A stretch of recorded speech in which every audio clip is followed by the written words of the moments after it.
Hi everyone and welcome to Daily Current Affairs for 2nd of October. So let's start the day with the first important topic and that is lithium reserves in India. तो भारतीय सरकार जो है वो auction कर रही है lithium reserves और ये बेसिकली आपको जम्मू कश्मीर जो है भारत के यूनियन टेरिटरी उसी से बहुत जल्द आपको देखने को मिल जाएगा। ऑलरेडी आपको पता होगा तो लिथियम के रिजर्व्स जो है वो वहां पे मतलब देखने को आपको मिले हैं रियासी जिले में और इसके बाद में अब आप देखोगे तो उसको ऑक्शन करने की बात करी जा रही है। तो लिथियम के ऊपर सवाल हो सकता है। लिथियम रिजर्व जो है वो अपने आप में आप देखोगे डिस्कवर किया गया है एक्सप्लोरेशन के द्वारा जो कि जियोलॉजिकल सर्वे ऑफ इंडिया जो है ये बेसिकली डिटेक्ट किए हैं। तो ये आपको ध्यान रखना है कि इसको खोज किसने किया है, तो जियोलॉजिकल सर्वे ऑफ इंडिया ने, जो कि बेसिकली रियासी डिस्ट्रिक्ट है जम्मू कश्मीर के। लिथियम रिजर्व जो है वो अपने आप में की कंपोनेंट है। भारत का जो एम्बिशन है एक्सपैंड करने का इलेक्ट्रॉनिक व्हीकल्स का उसको बढ़ाना, क्योंकि भारत चाहता है कि 30% तक ईवीज जो है वो भारत में चले बाय द ईयर 2030। तो इसमें बहुत बड़ा कंट्रीब्यूशन लिथियम रिजर्व्स का होगा।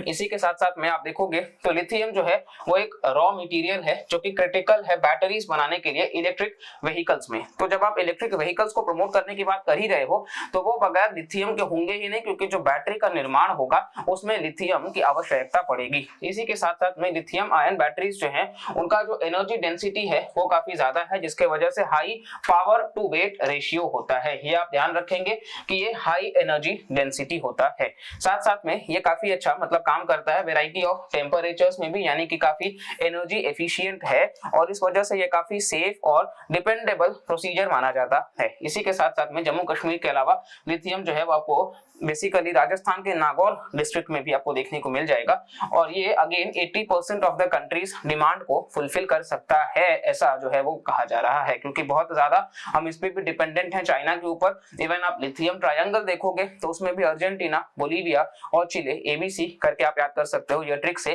कि ये कंट्रीज जो है वो लिथियम ट्रायंगल का पार्ट है।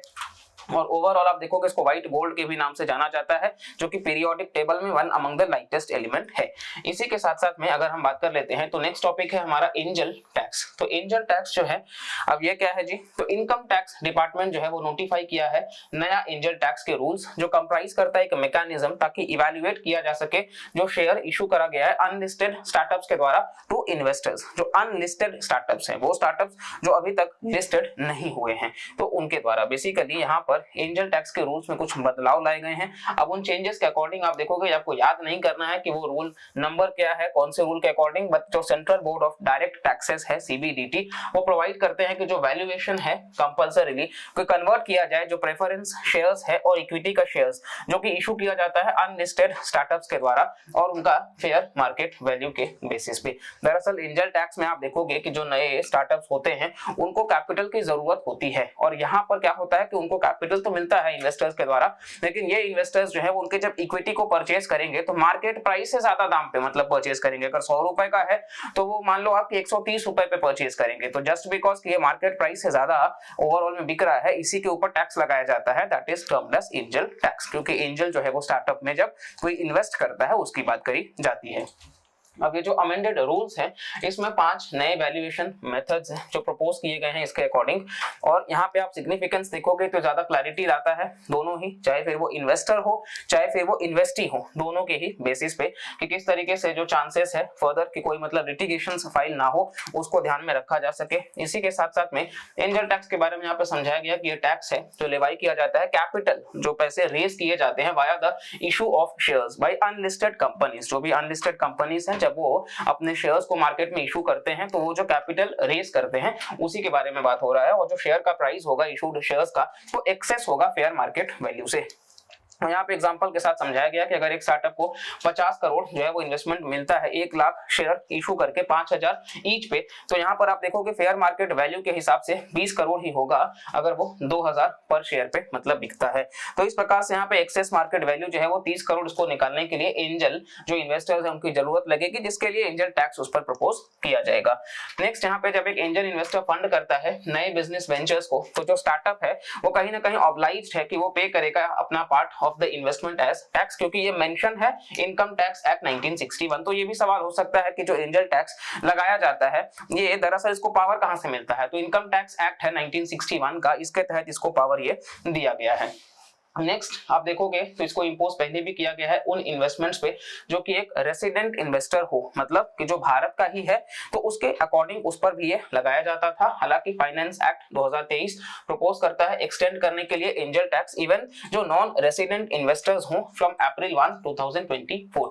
तो यहाँ पे भी ये बदलाव लाया जा रहा है। ये इंपॉर्टेंट है कि जो फाइनेंस एक्ट है वो बता रहा है कि अब 2024 से आपको देखने को मिल जाएगा कि 1 अप्रैल 2024 से जो नॉन रेसिडेंट इन्वेस्टर्स हैं, यानी कि अगर विदेशी भी हैं, वो अगर पैसा आप वहां से उठाते हो तो फिर उसके ऊपर भी ये टैक्स लगाया जाएगा।